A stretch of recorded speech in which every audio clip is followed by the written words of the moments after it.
SN news महाराष्ट्रामध्ये पुन्हा एकदा आपलं स्वागत आहे। आजच्या ठळक बातम्या। महाराष्ट्रात मुसळधार पावसाची शक्यता, हवामान खात्याचा इशारा। मुंबई मेट्रोच्या नवीन मार्गाचे आज उपमुख्यमंत्री एकनाथ शिंदे यांच्या हस्ते उद्घाटन।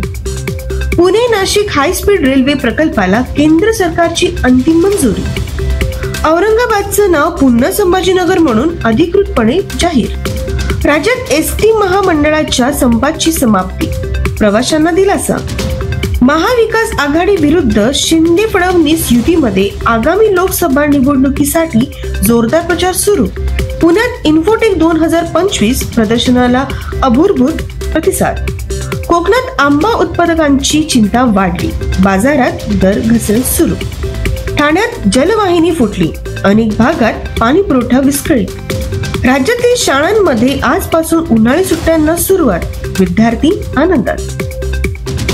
अशाच नवीन बातम्यांसाठी बघत रहा एसएन न्यूज चॅनल महाराष्ट्र। धन्यवाद।